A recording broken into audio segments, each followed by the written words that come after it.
आज के क्लास में आप सभी का बहुत बहुत स्वागत है और आशा करता हूं कि मेरी आवाज़ पहुंच रही होगी। लेकिन ये 10-12 मिनट व्यतीत होने के बाद भी हम लोगों की संख्या बहुत कम है। बहुत कम संख्या में हम लोग उपस्थित हुए हैं। पता नहीं क्या हो जाता है आप सबको, या तो ये टाइम गड़बड़ होता है अथवा आपको मेरा पढ़ाना अच्छा नहीं लगता होगा। अब जो कारण हो, अब आप लोग जाने। तो मैंने जैसा पहले वार्ता किया था कि आज हम लोग गांधी को देखेंगे और फिर नेहरू, तब बाइंड अप करेंगे। और अभी हम लोगों के पास शनिवार शुक्रवार तक का समय है, तो लगातार 5 दिन हम लोग पढ़ते रहेंगे। और मेरा प्रयास होगा कि मैं आपको लगभग हर विषय पर अपनी बात प्रस्तुत करूं और आपको ठीक ढंग से विषय वस्तु का ज्ञान कराऊं, भान कराऊं और आपका मार्गदर्शन करूं। तो आज हम लोग महात्मा गांधी को देखेंगे और महात्मा गांधी में दो महत्वपूर्ण विचार हैं। शिवम होंगे तो शिवम मैक्सिमम फिगर का आनंद, मैक्सिमम फिगर का वो हमें भेज दीजिएगा। त्वरित रूप से आप जैसे भेजते हैं वैसे मैं रिपोर्टिंग कर देता हूं। तो आशा है कि आप पहले के बाद अपने कर्तव्यों का निर्वहन करेंगे। महात्मा गांधी पर जब हम कि उनके राजनीतिक दर्शन को पढ़ेंगे, तो महात्मा गांधी के राजनीतिक दर्शन को पढ़ने के लिए, जानने के लिए, किसी भी दार्शनिक को समझने के लिए दार्शनिक की मूल पृष्ठभूमि को अगर हम जान लेते हैं, उसकी वैचारिकी के निर्माण के विभिन्न पक्षों को जान लेते हैं, अर्थात क्या क्या वैचारिक शिल्प बना है, किस प्रकार उनके विचारों का निर्माण हुआ है, तो मैं समझता हूं जब आप इस चीज को जान लेते हैं तो किसी भी दार्शनिक को समझना आसान हो जाता है। मैं आपको यह बताऊं कि महात्मा गांधी ने कोई बहुत बड़ा स्वयं राजनीतिक दर्शन के ग्रंथ नहीं लिखे। और महात्मा गांधी का जो राजनीतिक दर्शन है वह टुकड़े टुकड़े में है। उन्होंने विभिन्न समाचार पत्रों में अपने लेख लिखे और स्वयं जीवन में प्रयोग किए, संघर्ष किए। और उस संघर्ष में जो उन्होंने अनुभूति की और जो अनुभव किया, जो अनुभूति किया और जिस प्रकार का प्रयोग किया, उसी को हम आज गांधीवाद या गांधी का राजनीतिक चिंतन कह सकते हैं। महात्मा गांधी ने स्वयं कहा कि मेरे बाद किसी प्रकार का कोई राजनीतिक चिंतन नहीं है, कोई गांधीवाद जैसा चीज नहीं है, कोई गांधीवाद जैसी कोई वस्तु नहीं है, गांधीवाद जैसी कोई संवेदना नहीं है, गांधीवाद जैसी कोई विचार नहीं है। मैं तो समय समय पर अपने सत्य का प्रयोग करता रहा हूं, अपना राजनीतिक सामाजिक अनुप्रयोग करता रहा हूं। तो इसलिए मैं आपको ये बताना चाहता हूं, निवेदन है मेरा कि इस विषय पर आप ध्यानाकर्षण करिए कि गांधी ने अपने जीवन में जो कुछ भी किया है वह एक सुविचारित विचार के कारण, या एक जैसे प्लेटो अरस्तु, आपने पढ़ा होगा प्लेटो को, अरस्तु को, उस तरह एक सुविचारित राजनीतिक दर्शन का उन्नयन नहीं किया, उसकी प्रतिस्थापना नहीं की, उसका फाउंडेशन नहीं डाला, बल्कि गांधी ने निरंतर सत्य का और जो भी सामने परिस्थितियां थी उसका समाधान करने के लिए जो प्रयोग किए, वही गांधी का राजनीतिक, सामाजिक और आर्थिक दर्शन हो गया, वही गांधी विचार हो गया, वही गांधी चिंतन हो गया। आप सब जानते हैं उनके ऐतिहासिक परिप्रेक्ष्य में गांधी को हमें समझना होगा। और गांधी की पूरी गांधीवाद को समझना या गांधी विचारों को समझना, गांधी चिंतन को समझना एक ऐतिहासिक संदर्भ और परिप्रेक्ष्य में ही उचित होगा और सर्वाधिक उचित होगा गांधी को उसी रूप में समझना। हम गांधी को उसी रूप में सर्वाधिक सटीक, समीचीन और सम्यक ढंग से समझ सकते हैं। आप सबको ज्ञात है कि 2 अक्टूबर 1869 को महात्मा गांधी का जन्म गुजरात राज्य के, आज जो वर्तमान का गुजरात है, उसी के राजकोट नगर में हुआ था। उनके पिताजी राजकोट नगर के राजा के दीवान थे। इनके राजकोट के दीवान थे और एक खाता पीता परिवार था, एक सामान्य वैश्य परिवार में गांधी जी का जन्म हुआ। घर का संस्कार, माता बहुत धार्मिक थी और माता की धार्मिकता का असर पुत्र मोहनदास पर बहुत पढ़ा, और मोहन से महात्मा तक की ये कहानी अद्भुत कहानी है, और इसे पूरा विश्व उसको मानता है। 12 वर्ष की अल्पायु में उनका विवाह हो जाता है, और उनकी सहधर्मिणी कस्तूरबा है, जिसे गांधी अति प्रेम करते हैं, और गांधी को गांधी बनाने में कस्तूरबा का अपूर्व योगदान है।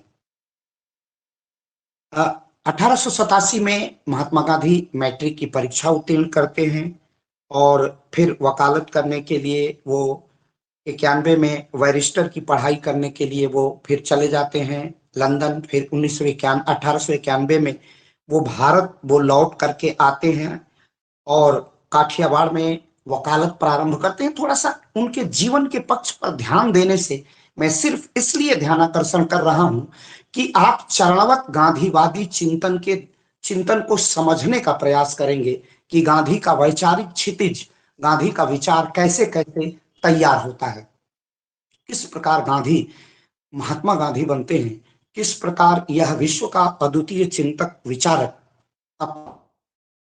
सूत्रपात करता है। ये बड़ा महत्वपूर्ण और निर्णायक पक्ष है। दक्षिण अफ्रीका में काले व्यक्तियों के विरुद्ध, चूंकि दक्षिण अफ्रीका जो अश्वेत लोगों का राज्य है, देश है, उस पर भी जैसे भारत पर कब्जा किया था, भारत पर संप्रभुता प्रतिस्थापित कर ली थी, भारत की संप्रभुता को लूट ली थी, उसी तरह साउथ अफ्रीका में भी अंग्रेजी सरकार, ब्रिटिश हुकूमत थी, वहां पर भी ब्रिटेन का साम्राज्य था, शासन था। वहां पर अमानुषिक अत्याचार होते थे, पापाचार था, अनाचार था, मानवता त्राहि त्राहि कर रही थी। और गांधी संपूर्ण शक्ति के साथ, जब वो एक मुस्लिम व्यवसायी के कहने पर गांधी दक्षिण अफ्रीका वकालत करने के लिए जाते हैं, तो वहां पर उनका नाम मैं इस समय भूल रहा हूं, वहां चले जाते हैं, तो गांधी ने इस दमन के विरुद्ध, अश्वेतों के विरुद्ध, अत्याचार के विरुद्ध एक लड़ाई छेड़ देते हैं। गए थे वकालत करने, और वहां सत्य के लिए सत्याग्रह प्रारंभ कर देते हैं। और वो सत्याग्रह, अब यही इसीलिए मैं कह रहा हूं कि गांधी के चिंतन में परिवर्तन समय समय पर आए हैं, और समय और परिस्थितियों ने, संघर्षों ने गांधीवादी चिंतन को और उसके प्रयोग को बढ़ाया है। तो जब ये दक्षिण अफ्रीका में जाते हैं, तो दक्षिण अफ्रीका में गांधी को अनुभूति होती है स्वयं की शक्ति पर, अपनी आत्मशक्ति पर। शक्ति, आत्मा और सच्चाई की शक्ति के साथ इस पापाचार और अन्याचार जो अश्वेत लोगों पर, जो काले लोगों पर अत्याचार और ब्रिटिश हुकूमत द्वारा की जा रही थी, उसके विरुद्ध वो आवाज उठाते हैं। तो पहला चीज उभर के आता है कि इस अन्याय का, इस अत्याचार का विरोध हम किस आधार पर करें। तो यह वह जब गांधी अपने को टटोलते हैं, जब गांधी अपने को अपना आत्म मंथन करते हैं, गांधी आत्म साक्षात्कार करते हैं, अर्थात गांधी अपने से ही पूछते हैं, अपनी आत्मा से पूछते हैं कि क्या यह न्याय है या अन्याय है, क्या इस अन्याय का विरोध करना चाहिए या इस अन्याय को सह लेना चाहिए। तो गांधी की आत्मा की आवाज आती है कि यह अत्याचार है, यह सत्य के विपरीत है, इसलिए सत्य की स्थापना के लिए संघर्ष करो। और यहां पर गांधी को गीता मदद करती है, जिसे गीता को वो सदैव माता के रूप में पूजते थे।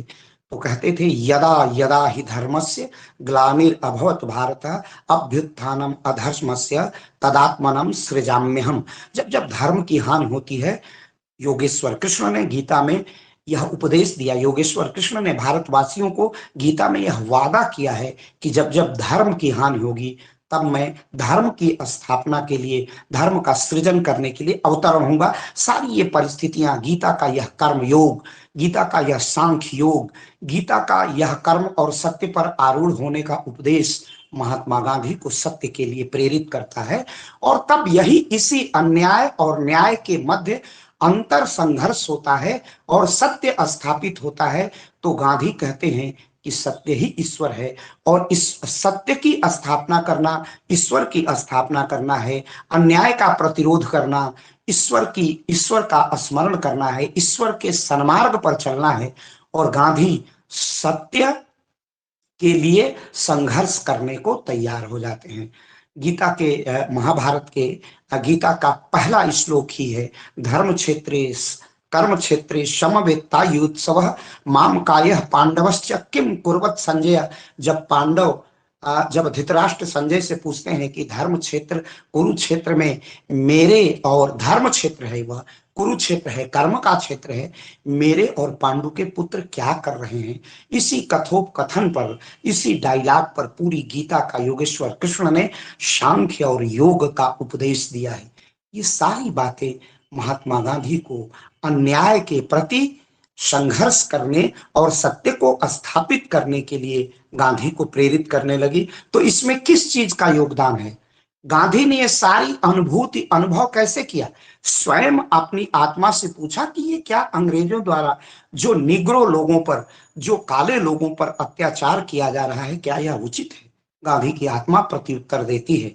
हर व्यक्ति में जो एक आत्मा निवास करती है वो निरपेक्ष है, और हमारा मन सापेक्ष हो सकता है। हम जाति पर, संप्रदाय पर, कई आधारों पर हम अपने जाति का, धर्म का, संप्रदाय का आलंबन ले सकते हैं, लेकिन हर व्यक्ति में एक जो आत्मा है वह निरपेक्ष है और वह सत्य ही कहती है। तो गांधी ने अपने सत्य का संधान किया, अपनी आत्मा का शोधन किया, अपनी आत्मा से पूछा, अपनी आत्मा का साक्षात्कार किया। महात्मा गांधी आत्म साक्षात्कार करते हैं। महात्मा गांधी अपनी आत्मा से पूछते हैं। तो सर्वप्रथम महात्मा गांधी ने अपनी आत्मा को टटोला, अपनी आत्मा से संघर्ष किया, अपनी आत्मा से विमर्श किया, अपनी आत्मा से सलाह मशविरा किया, और तब गांधी का सत्य स्थापित होता है कि सत्य क्या है, कि यह जो अन्याय है, अत्याचार है, यह सत्य है। सत्य क्या है? सत्य है कि सभी के साथ न्याय हो। और गांधी न्याय की स्थापना के लिए, सत्य की स्थापना के लिए संघर्ष करने के लिए तैयार हो जाते हैं। और संघर्ष क्या है? संघर्ष का जो आत्मिक बल है, संघर्ष का जो संघर्ष करने की जो क्षमता आती है, वो कहां से आती है? अपनी आत्मा ही कहती है कि इस अन्याय का प्रतिरोध करो और सत्य का वर्ण करो। तो आत्मा, सच्चाई, सत्य का आचरण, सत्य का प्रयोग, सत्य का अनुगमन, माने सत्य मार्ग पर चलना और सच्चाई का वर्ण करना, अंगीकार करना, ये आत्मा सिखाती है। तो गांधी ने ये सूत्र ग्रहण कर लिए कि अगर अन्याय का प्रतिरोध करना है, सत्य को स्थापित करना है, तो आप आत्मदीपो भव, जैसा बुद्ध ने कहा था, जैसा डॉक्टर अंबेडकर ने उसका अनुसरण किया कि अपनी आत्मा को प्रदीप्त करो, अपनी आत्मा को प्रज्वलन मिलाओ, अपनी आत्मा को जागृत करो। अपने आत्मा जब जागृत होगी तो सत्य की स्थापना होगी, और जब सत्य स्थापित होगा, तब अन्याय का समापन होगा। तो गांधी ने सूत्रवाक्य ग्रहण कर लिया। गांधी का आत्मा सत्य, गांधी की आत्मा सत्य, और इसी के आधार पर सत्य और आत्मा हमें शक्ति देगी, सामर्थ्य देगी, और हम अन्याय का प्रतिरोध करेंगे। तो ये गांधी का जो नटाल प्रांत में ये जो वहां से इंडियन ओपिनियन नामक अपनी पत्रिका निकाली, और यह जो ओपिनियन दिया, यह जो विचार आत्मसात किया, इस विचार को जो ग्रहण किया, जो सत्य पर था, जो आत्मशोधन पर था, सत्य का प्रयोग किया, सत्य को स्वीकार किया, अन्याय का प्रतिरोध किया, और अपनी शक्ति को स्थापित किया। तो यह शक्ति थी, सत्य की शक्ति थी, आत्मा की शक्ति थी, नैतिक शक्ति थी। और दक्षिण अफ्रीका में अंग्रेजी सरकार को गांधी ने झुका दिया। यह गांधी की पहली वैचारिक सफलता थी। तो गांधी के जीवन में दो चीज स्पष्ट रूप से आई है। गांधी, आपने सुना होगा एक गीत गोपाल सिंह नेपाली ने लिखा है। गोपाल सिंह नेपाली बड़े कवि हैं और वो नेपाल के रहने वाले थे। दे दी हमें आजादी बिना खड्ग बिना ढाल, साबरमती के संत तूने कर दिया कमाल। ये तो संभवतः प्रदीप का था, उन्होंने ये भी लिखा है, रामचंद्र द्विवेदी प्रदीप। गांधी पर लिखा है गोपाल सिंह नेपाली ने कि अहिंसा, सत्य और अहिंसा दो हथियार महात्मा गांधी, क्योंकि उन्होंने तीर न चलाई, न कमान चलाई, न तोप चलाई, न तलवार चलाई, और इस अन्यायी सरकार को झुका दिया। तो झुकाने का कारण क्या था? सत्य, आत्मा की शक्ति। और वो आत्मशक्ति कैसी थी? वो आत्मशक्ति कैसी थी, इसको थोड़ा सा विचार कर लें, और इसी के बाद गांधी के आप सारे सूत्रों को समझते जाएंगे। आत्मशक्ति कैसी थी? जैसे शेर की में क्या होती है? सूरता होती है, बहादुरी होती है। लेकिन शेर की सूरता देखिए, बहुत ध्यान से सुनिएगा, शेर में शौर्य है, शेर में वीरता है, इसमें कोई दो राय नहीं। मेरी आवाज आप तक पहुंच रही है ना? सर आइए मादी बात, आ रही सर। क्लियर है ना?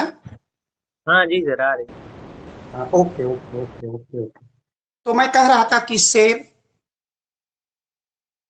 शेर बलवान है, बहादुर है, उसमें शौर्य है। लेकिन शेर की सूरता हिंसक है, अपने भोजन के लिए छोटे जानवरों को ग्रास बनाता है, कमजोरों को ग्रास बनाता है। तो ज्ञान, और यहां आत्मशक्ति जागृत होती है, आत्मा की, सत्य के विवेक के साथ हमारी आत्मा की शक्ति जागृत होती है।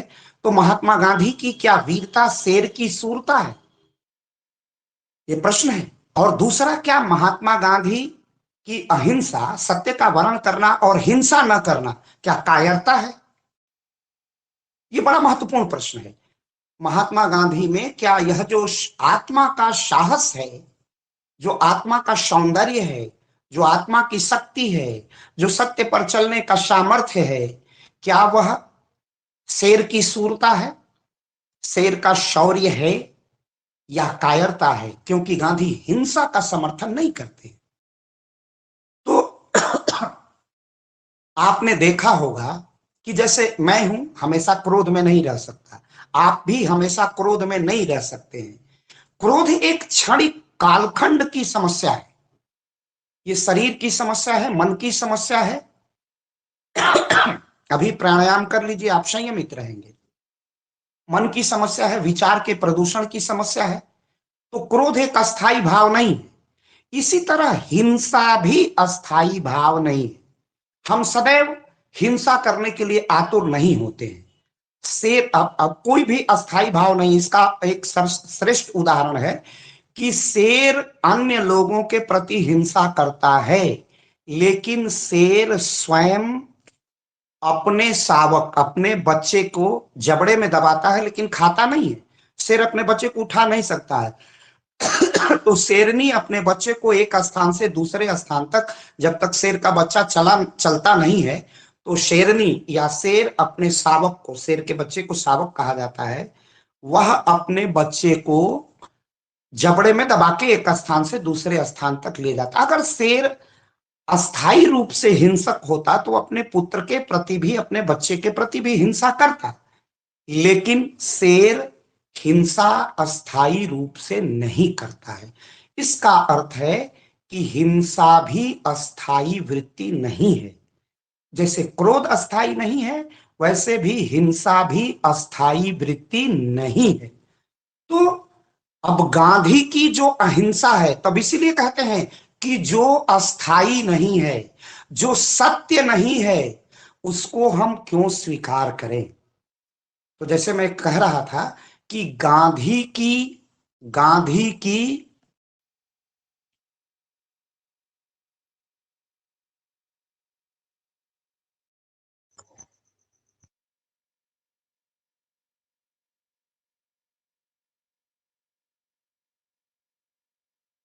हाँ बिल्कुल बिल्कुल, आपने सही कहा। गांधी का बड़ा सिद्धांत भी था और व्यवहार बहुत अच्छा था। आपने बिल्कुल सही बात कही। गांधी चिंतन सिद्धांत भी है और व्यवहार क्या बेटा, व्यवहार की जगह पर गांधी ने स्वयं उसका प्रयोग करके स्वयं किया है प्रयोग। गांधी को नहीं खाना है, 4 रोटी खानी है, 3 रोटी निर्धारित है तो 3 ही रोटी खाएंगे। अगर वो नीम की पत्ते की चटनी के साथ खानी है, अस्वाद करना है तो अस्वाद करना है। गांधी अपने सिद्धांत पर अटल थे, क्योंकि उसे व्यवहार में वैसे ही ढालते थे। और बिल्कुल आपने सही कहा, आगे चल के गांधी व्यवहारिक प्रयोग कैसा था, अद्भुत था, कितना युगांतकारी था, बड़े साम्राज्य की जड़ों को हिला देता था, वो आगे हम लोग देखेंगे। तो मैं ये समझा रहा था कि जो गांधीवादी चिंतन है, वो गांधीवादी चिंतन, ये पीयूष ने लिखा है और बहुत सही लिखा है। और पीयूष ने भी, अभिषेक शर्मा ने भी इसी तरह के विचार व्यक्त किए हैं। बिल्कुल सही बात है। गांधीवादी सिद्धांतों के आधार पर ही वो आगे जैसा प्रयोग करते हैं, जैसा सिद्धांत वैसा गांधी प्रयोग करते हैं। इसीलिए साध्य और साधन दोनों की पवित्रता की गांधी बात करते हैं। उस पर हम लोग बात करेंगे बाद में। तो गांधी की, पहले मैं अहिंसा की बात कर लूं, तो गांधी की अहिंसा कायरता भी नहीं है, और गांधी की अहिंसा में शेर की सूरता भी नहीं है कि वो केवल हिंसा करे। गांधी की अहिंसा शेर की सूरता और गाय सबसे निरीह बेचारी गाय की भीरुता, भीरुता माने उसका भय, डर के बीच की मन स्थिति है। वह न तो गाय की तरह डरपोक है, न शेर की तरह उच्छृंखल और अतिवादी है। इसके बीच की मन स्थिति है, जिसमें हमारा मस्तिष्क बिल्कुल प्रज्ञा से, हमारा ज्ञान दीक्षित हो, प्रदीक्षित हो, ज्ञान परिमार्जित हो, हमारा विवेक जागृत हो। इसी को गांधी ने अहिंसा कहा है कि हम सत्य का सहारा लें, हम स्वयं हिंसा नहीं करेंगे, और अपनी अहिंसा से हिंसक की हिंसा को अपने अहिंसा से अहिंसा में परिवर्तित कर देंगे। कोई दुश्मन आए, लाठी चलाए, लेकिन हम लाठी का जवाब लाठी से नहीं देंगे, बल्कि तुम कहो, गांधी कहते हैं तुम मारो, जितना मारना हो मारो, तब तक मारते रहो जब तक तुम्हारे अंदर की आत्मा का जागरण नहीं होता और तुम्हारे अंदर करुणा उत्पन्न नहीं होती। इसीलिए जो सत्य पर आग्रही करना, सत्य पर डटल रहने वाला है, सत्य पर डटने वाला है, जो सत्य पर अमल करने वाला है, सत्याग्रही, उसमें शेर की सूरता और गाय की भीरता दोनों होनी चाहिए। उसमें अटल अटूट विश्वास होना चाहिए। उसमें उसमें एक बिल्कुल उसमें उसमें बिल्कुल एक आत्मविश्वास से भरा हुआ अवस्था होनी चाहिए, अर्थात अपने अपने पर स्वयं उसे विश्वास, और स्वयं विश्वास था तो गांधी के लिए कर्म न तो छोटा था न तो बड़ा था।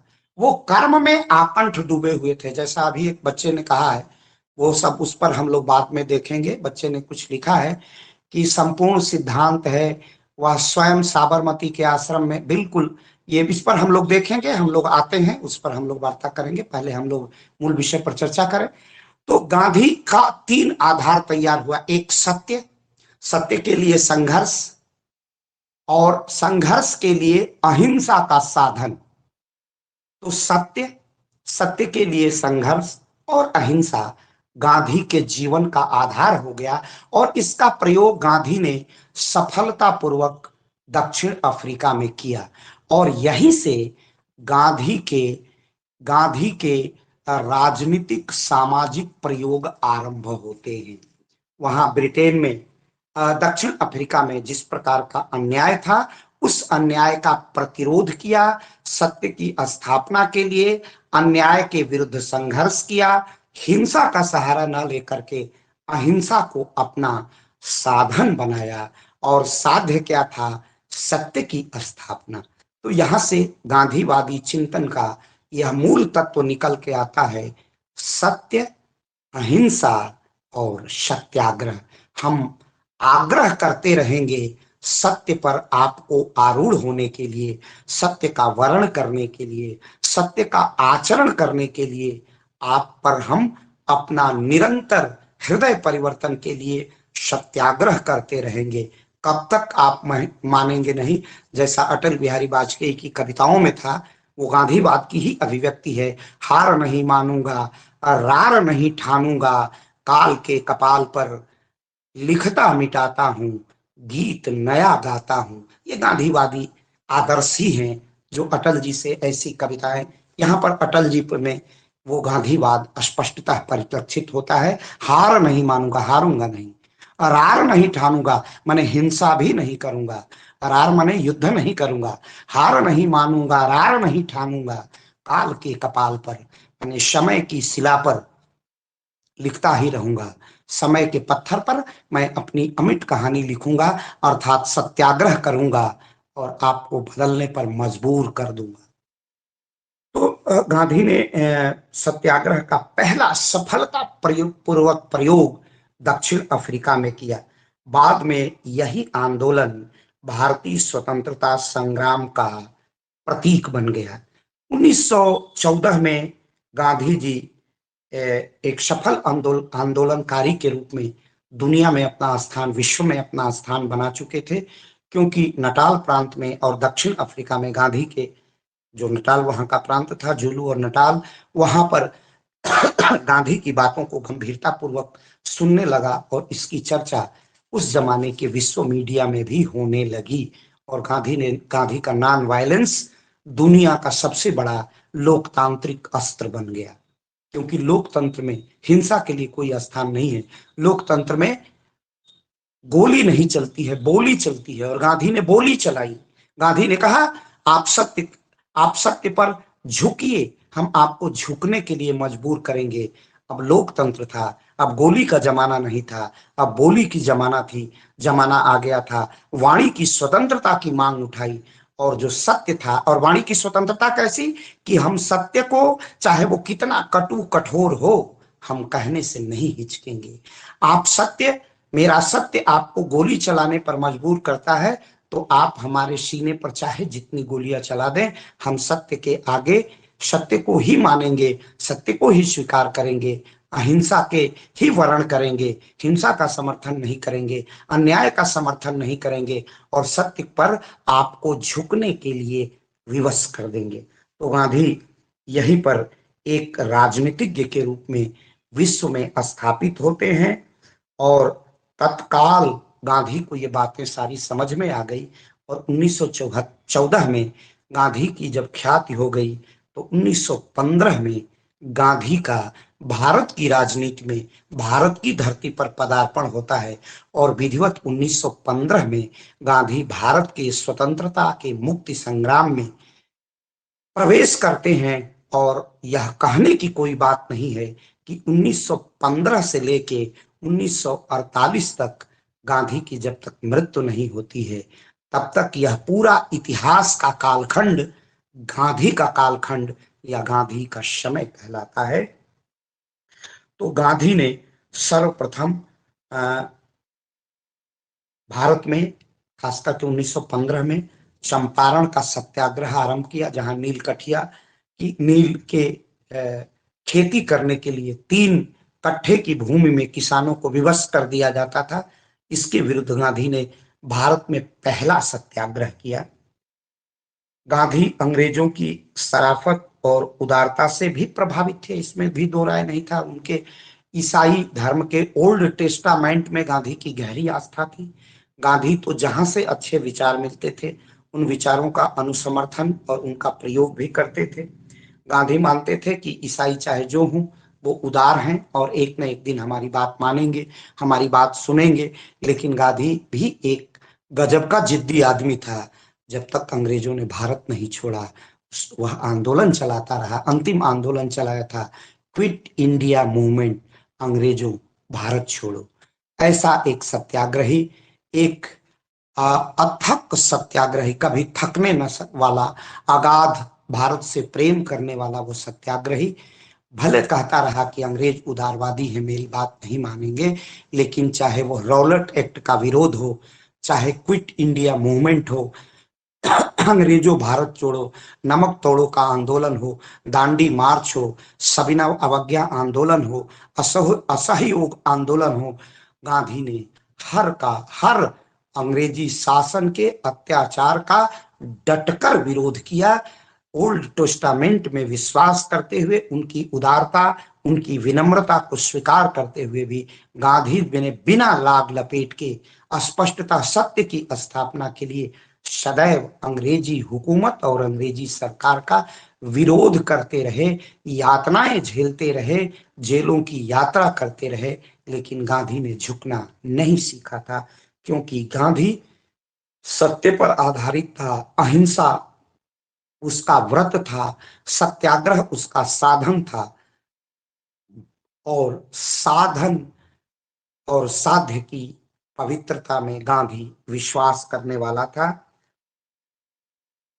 प्रथम विश्व युद्ध में गांधी ने घूम घूम कर भारतीयों को युद्ध में अंग्रेजों का साथ देने के लिए कहा था, क्योंकि एक तरफ साम्राज्यवादी और फांसीवादी शक्तियां थीं और दूसरे तरफ लोकतांत्रिक शक्तियां थीं। विश्व युद्ध के पश्चात कुछ घटनाओं ने अंग्रेजों के प्रति उनकी सारी आस्था, प्रथम विश्व युद्ध 1915 से 18, 14 से 18, गांधी ने अंग्रेजों के प्रति जो थोड़ी मोड़ी ईसाई धर्म के प्रति, वो तो हर धर्म का समादर करते थे, लेकिन ईसाइयों के प्रति और ब्रिटिश शासन के प्रति उनके मन में जो थोड़ी सम्मान की भावना थी, वह प्रथम विश्व युद्ध के बाद लगभग समाप्त हो गई। और रौलट एक्ट आप सब इतिहास में जानते हैं, किसी भी भारतीय पर शांति भंग होने का आरोप लगा पर उस पर मुकदमा चलाया जा सकता था। यह एक रौलट नामक ब्रिटिश विधि शास्त्री ने कानून बनाया था, जो लॉर्ड सभा के मेंबर थे। उनको बिना कारण बताए जेल में डाला जा सकता था। और इसका शिकार सबसे ज्यादा उस जमाने के प्रखर पत्रकार हुए। गंगाधर तिलक को, बाल गंगाधर तिलक को 6 वर्ष की कठोर कारावास हुई, और उतंड मारदंड जैसे सारे, जुगल किशोर शुक्ल जैसे बड़े बड़े संपादक जेलों में ठूंस दिए गए। 6-6 वर्ष, 10-10 वर्ष तक जेल में ये डाले गए। सेलुलर जेल भेजा गया इन सेनानियों को, अमर सेनानियों को, जिसमें वीर सावरकर भी थे। तो प्रदर्शन नहीं करने दिया गया। आप अंग्रेजी सरकार का विरोध, हुकूमत का विरोध नहीं कर सकते थे। तो इस रौलट एक्ट का गांधी ने घनघोर विरोध किया। ऐसा ही प्रदर्शन एक इसी रौलट एक्ट कांड में विरोध करने के लिए जालियांवाला बाग में घटना हुई थी। 13 अप्रैल को वो घटना हुई थी और वो नृशंस हत्या की गई, जिसमें जनरल डायल ने उसके जालियांवाला बाग के दरवाजे बंद करा के निहत्थे भारतीय जनता पर गोली बरसाई। अंग्रेजों के गोरे चेहरे का एक बदनुमा दाग था, जो आज भी अंग्रेजी सरकार धुलने का प्रयास करे। भारत सरकार लगातार प्रयास करती है। पंजाब जाके एलिजाबेथ ने जलियांवाले बाग पर पुष्प चढ़ाया, श्रद्धांजलि अर्पित की। और बहुत वर्षों बाद जब नरेंद्र भाई मोदी की यह सरकार आई, तो एलिजाबेथ द्वितीय ने माफी मांगी। इसी प्रकार 1921 में गांधी ने खिलाफत आंदोलन के साथ असहयोग आंदोलन, खिलाफत आंदोलन दुनिया के जो तुर्की के जो धार्मिक नेता थे, उसे दुनिया ने, अंग्रेजों ने विशेष करके खलीफा मानने से इनकार कर दिया। इसके विरुद्ध जो मुस्लिम संप्रदाय का आंदोलन चल रहा था, गांधी ने उसका समर्थन किया और कहा कि जो आंदोलन ये मुस्लिम भाइयों का है, हम उसका समर्थन करते हैं। गांधी को लगा कि यह समय है कि आंदोलन के लिए हिंदू और मुसलमानों में जो अंग्रेजों ने फूट पैदा की थी, उसे हम एक कर सकें और हिंदू मुसलमानों के एक मंच पर ला करके भारत को अंग्रेजी शासन से मुक्त कर सकें। तो असहयोग आंदोलन, खिलाफत आंदोलन, असहयोग मैंने, गांधी ने कहा कि हम आपके साथ एक नागरिक के रूप में सहयोग नहीं करेंगे, हम प्रशासन के चलाने में सहयोग नहीं करेंगे। आप इस बात को समझ रहे हैं ना कि हम प्रशासन चलाने में सहयोग नहीं करेंगे, इसका अर्थ क्या हुआ? असहयोग आंदोलन, इसका अर्थ क्या हुआ? कोई बच्चा बताएगा? कोई स्टूडेंट? असहयोग आंदोलन का प्रशासनिक और राजनीतिक अर्थ क्या था?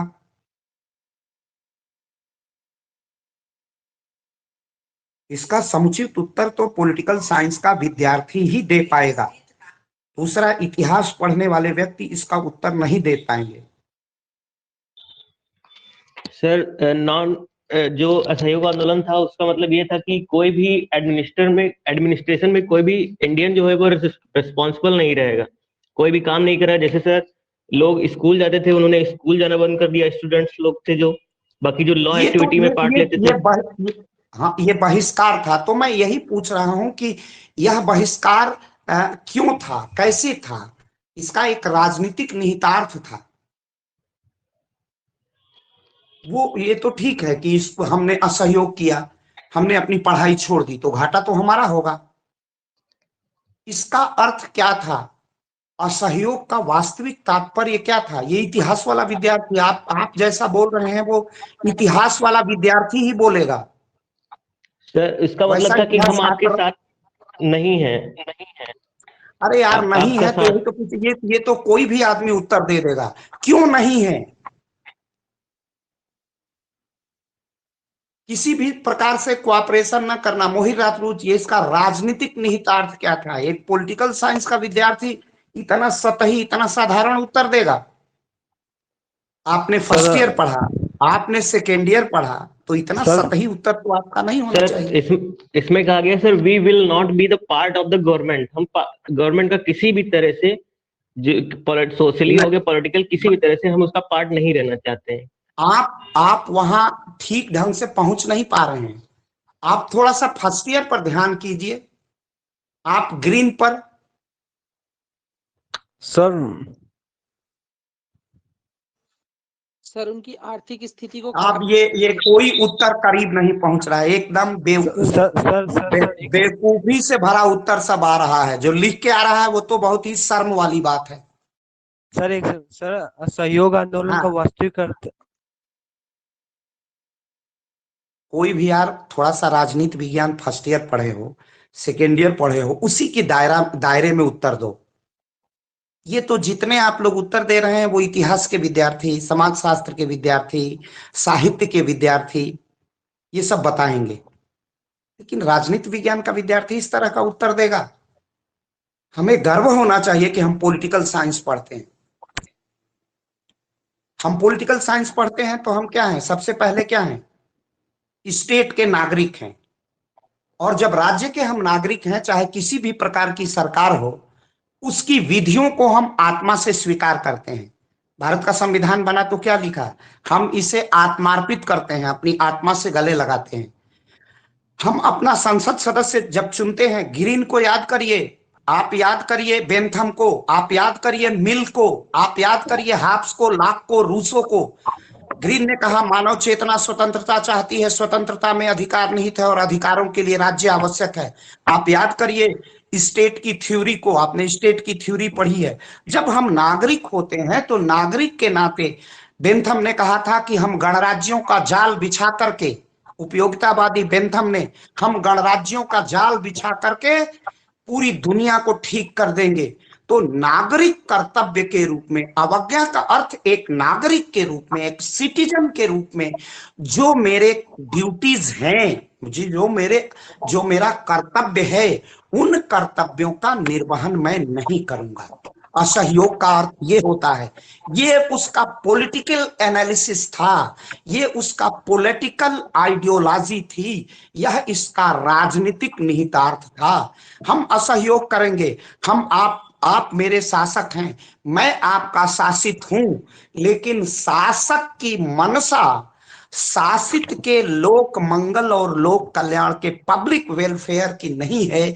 इसलिए हम ऐसे शासन को अपने आत्मा और मन से स्वीकार नहीं करते हैं। भारत सरकार का आदेश होता है तो हम भारत के प्रत्येक विधि का आदर क्यों करते हैं? आपने विधि पढ़ा है, अधिकार पढ़ा है, स्वतंत्रता पढ़ा है, जस्टिस पढ़ी है, न्याय पढ़ा है, आपने कार्यपालिका विधायिका सेकेंड ईयर में पढ़ी है, सेकेंड पेपर में, कॉम्परेटिव पॉलिटिक्स में। हम क्यों स्वीकार करते हैं भारत की विधियों को? हमारी इच्छा होती है। ग्रीन ने दो तरह की इच्छा बताई। आपने एरिस्टोटल को भी पढ़ा, एरिस्टोटल में आत्म संवर्धन और आत्म विकास। ग्रीन में पढ़ा दो तरह की इच्छा।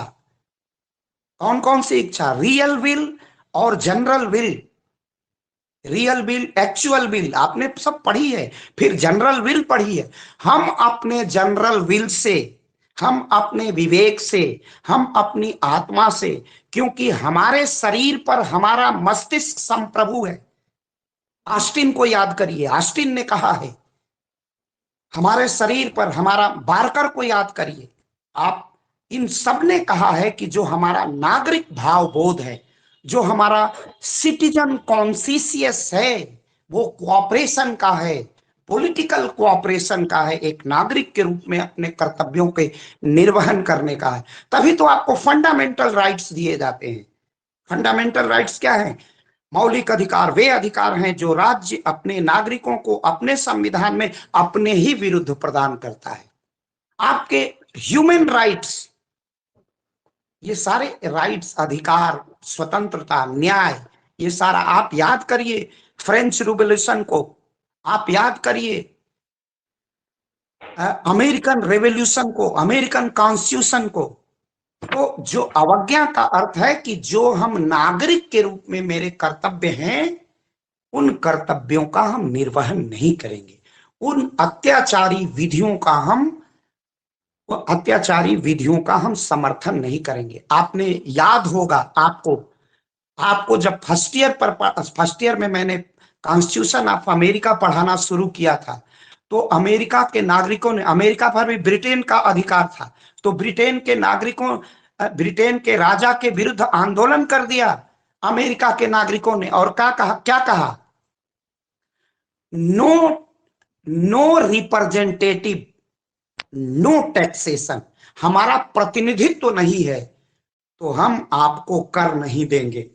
कुछ ऐसी ही स्थिति भारत में थी कि हम आपके शासित हैं, हमारी संप्रभुता आपके हाथ में गिरवी है, तो हम, जब तक हमारी संप्रभुता गिरवी है, हम नागरिक कर्तव्यों का निर्वहन आदर के साथ आपको नहीं चाहेंगे। आप ग्रीन को याद करिए, मानव चेतना स्वतंत्रता चाहती है, स्वतंत्रता में अधिकार नहीं थे और अधिकारों के लिए राज्य आवश्यक है। आप एरिस्टोटल को याद करिए, जीवन सद है और सद जीवन के लिए राज्य का अस्तित्व बना हुआ है, यही तो कहा एरिस्टोटल ने।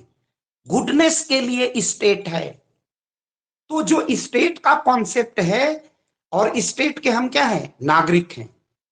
तो हम नागरिक के रूप में, क्योंकि आप हमारा कहीं से भी कल्याण नहीं कर रहे हो, इसलिए हम आपके साथ नॉन कोऑपरेशन करेंगे, हम असहयोग करेंगे।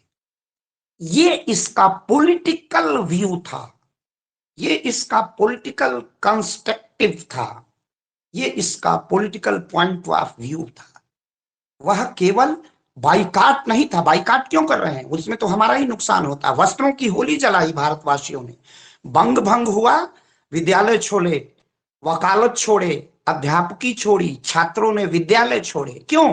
क्योंकि आपके प्रशासन के प्रति मेरी, इसीलिए आप याद करिए, होम रूल लीग आंदोलन किसने चलाया? महात्मा तिलक ने एनी बेसेंट के साथ मिलकर चलाया कि हम अपना होम रूल लीग मांगते हैं, क्योंकि आपका जो लॉ है उसमें हमारा विश्वास नहीं है। और विधि को मानना नागरिक विवेक पर निर्भर करता है। हम जानते हैं हमें सड़क के बाएं चलना चाहिए। पुलिस दंगे जब होते हैं, कोई परिस्थितियां होती है, लाठीचार्ज होती है, तो हम भाग जाते हैं। क्यों? क्योंकि हम डरते हैं? नहीं, हम राज्य की विधियों का, राज्य की पुलिस का, चाहे भय के कारण या नागरिक होने के कारण, जब हम सम्मान करते हैं, तब हम अपने विधियों का वर्ण करते हैं, सम्मान करते हैं। हम अपनी विधियों का, हम अपनी पुलिस का, हम अपनी मशीनरी का। कोई भी अव्यवस्था होती है, मेरे विद्यार्थी होते हैं, मैं डिप्टी चीफ प्रॉक्टर हूं, मैं कहता हूं चलो भागो यहां से, आप चले जाते हैं। क्या आप मुझसे डरते हैं? एकदम नहीं डरते हैं। मन में यह भाव होता है कि यह मेरा प्रोफेसर है, ये मेरे गुरु हैं, गुरु के प्रति सम्मान है। आप मेरे सम्मान के कारण, रिस्पेक्ट ऑफ टोकन, यह प्रतीक के कारण आप वहां से हट जाते हैं कि ये मेरे अध्यापक हैं, और सम्मान के कारण आप वहां से हटते हैं। तो ये आपका जो नागरिक विवेक, विद्यार्थी का विवेक है अपने गुरु के प्रति, अपने टीचर के प्रति, अपने प्रोफेसर के प्रति जो आनर है, इस आनर के कारण, जो सम्मान है, जो समादर है, जो उसके प्रति श्रद्धा है, जो विश्वास है, उसके कारण आप हटते हैं। तो नागरिक भी राज्य की विधियों का पालन, अपने राज्य की विधियों का पालन नागरिक इसीलिए करता है कि अपने राज्य के प्रति विश्वास है, अपने राज्य का आदर करता है, अपने प्रशासन का आदर करता है। लेकिन राज्य की विधियां, अगर आप याद करिए किसको? हाब्स को। हाब्स ने कहा कि मैं और भय जुड़वा पैदा हुए हैं। जब हाब्स कंटेक्ट, यही पॉलिटिकल साइंस के साथ दिक्कत है, जब पॉलिटिकल साइंस का पूरा कंसेप्ट क्लियर होता है तो कहीं भी बात पढ़ने और समझने में आसान होती है। क्या कहा प्लेटो ने? प्लेटो ने कहा, अरे हाब्स यहीं पर हाब्स सबसे बड़ा व्यक्तिवादी हो जाता है, राज्य की अपेक्षा व्यक्ति को महत्व देता है। क्यों? कहता है कि राज्य की स्थापना मानव ने, उसके कॉन्ट्रैक्ट का पार्ट नहीं है राजा, लेवियाथान उसका महाराक्षस है, और राजा, समाज के लोग आपस में समझौता करते हैं, राजा उसका पार्ट नहीं है, इसीलिए उसका राजा निरंकुश है। लेकिन उस निरंकुश राजा के प्रति भी विद्रोह करने का अधिकार हाब्स दे देता है।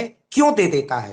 कहता है कि जब हम राज्य के नागरिक हैं और राजा कहता है कि अपने प्राणों को संकट में डाल लो, तो हाब्स कहता है कि यहां राजा के प्रति विद्रोह करने का अधिकार नागरिक को है। और इसी एक बिंदु के कारण लेवियाथान में हाब्स सबसे बड़ा व्यक्तिवादी हो जाता है, राज्य की अपेक्षा व्यक्ति को महत्व देता है। व्यक्तिवाद वही है ना, राज्य की अपेक्षा व्यक्ति को ज्यादा महत्व देना, व्यक्ति first, individual first, state secondary, तब यह है इंडिविजुअलिज्म, व्यक्तिवाद। और यही स्थिति समझने के लिए है बाइकाट पर जो राज्य की विधियों की अवज्ञा करनी थी, सरकार की अवज्ञा करनी थी, असहयोग करना था, वो यही था कि एक नागरिक जो हमारी सिटीजन कॉन्शियस है, ये एलाउ नहीं करती है कि हम आपके आदेशों का पालन करें, क्योंकि आपके आदेश भारत की जनता के लोक मंगल और कल्याण के लिए नहीं है। इसलिए ऐसी विधियों का हम हृदय से अभिनंदन और स्वागत नहीं करते हैं, हम अपनी आत्मा से इसका असहयोग और बहिष्कार करते हैं। क्लियर? इसी कारण यही है असहयोग की पॉलिटिकल सेंट्रल आइडिया। तो ये है, तो गांधी ने सत्य किया, सत्य का प्रयोग किया, सत्य को स्थापित किया, अहिंसा का सहारा लिया, असहयोग किया, सारे आंदोलन चलाए जिसकी चर्चा मैंने अपने की है। इसके बाद इनके धीरे धीरे मैं पॉलिटिकल कंसेप्ट की ओर बढ़ूंगा। अब हम लोगों का समय भी समाप्त है, 5 मिनट मैं आपके साथ और व्यतीत करूंगा, फिर अवशेष बातें कम होगी। और इसको खूब मेरे बच्चे ध्यान से सुनो, अभी से अपना मन बनाओ, मस्तिष्क बनाओ। 1 घंटे में पॉलिटिकल साइंस की सीटें ऑनलाइन भर गई थी, तो आप पॉलिटिकल साइंस के विद्यार्थी हो, ये दिखाओ भी, और खूब पढ़ो, खूब मन लगा के पढ़ो, खूब बहस करो, खूब आत्मचिंतन करो, कुछ समझो उसके मूल। आईएएस में यही प्रश्न आपको, केवल यही आइडियाज, आप 500 के निबंध लिख के आईएएस बन जाएंगे। तो इतनी गहराई में गोते लगाने से ही आईएएस बनोगे। सूक्ष्म बनो और लगातार अध्ययन करो, पढ़ो।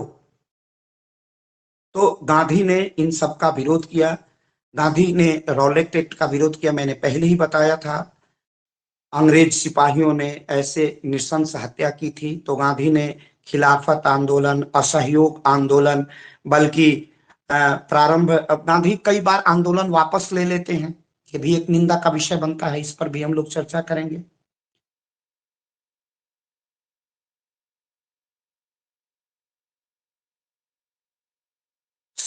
अंग्रेजों ने गांधी के असहयोग आंदोलन को मूर्खतापूर्ण कार्य भी कहा था, the most foolish of all foolish schemes कहा था।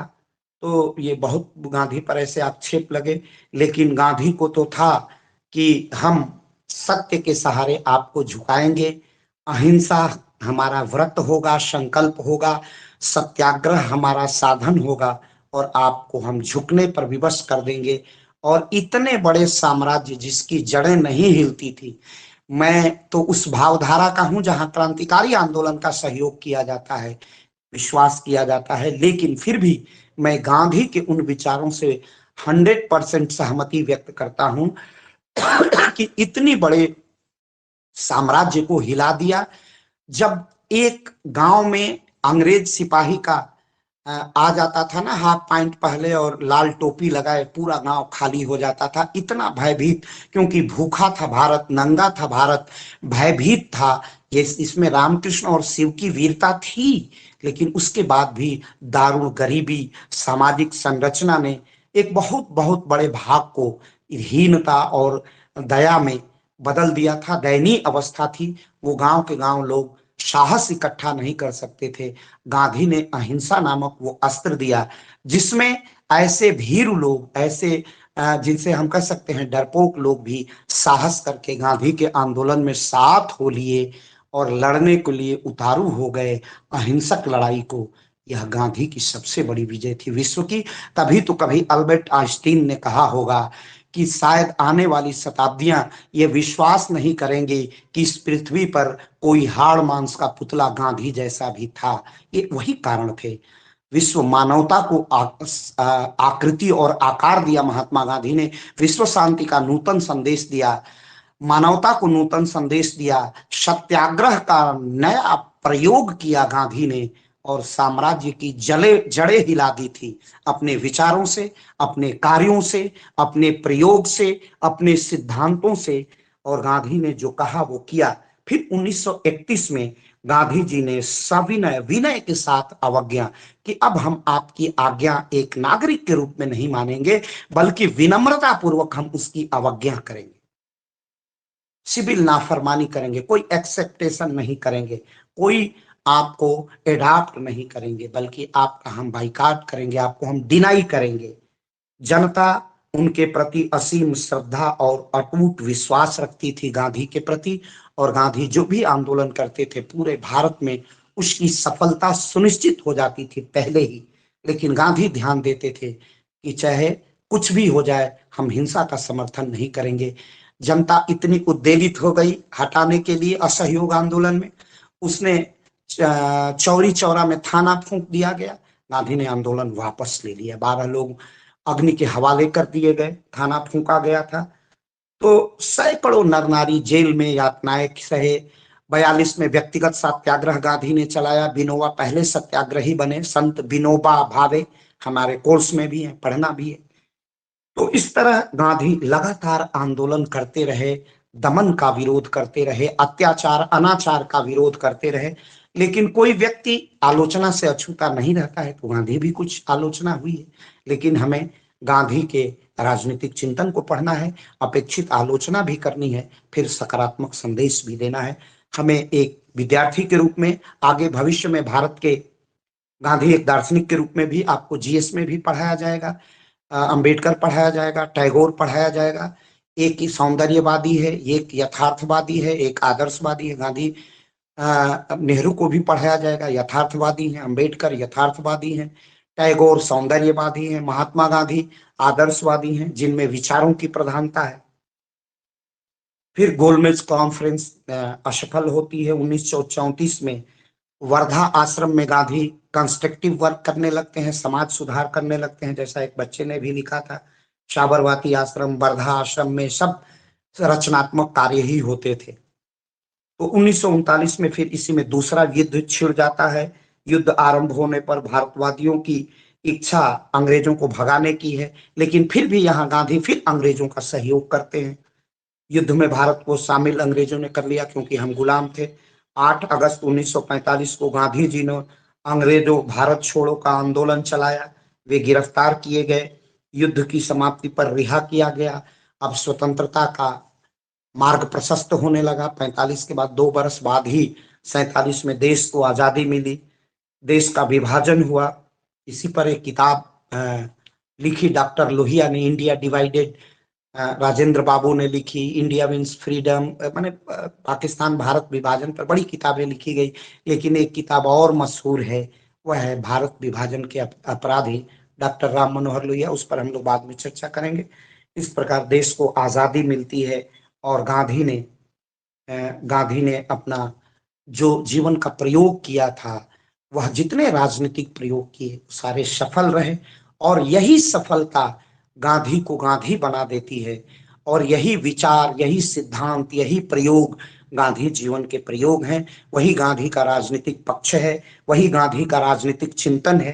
अब अवशेष क्या क्या प्रभाव गांधी के दर्शन पर पड़ेगा, इन कल प्रभावों की चर्चा करते हुए हम सीधे गांधी के सत्य, अहिंसा और गांधी की ज्यादातर हम सत्य अहिंसा कल देखेंगे, इसको आवश्यकता पड़ेगी तो, और इसके बाद गांधी के सत्य अहिंसा सत्याग्रह और 3 बिंदु पर ही हम फोकस करेंगे। और गांधी के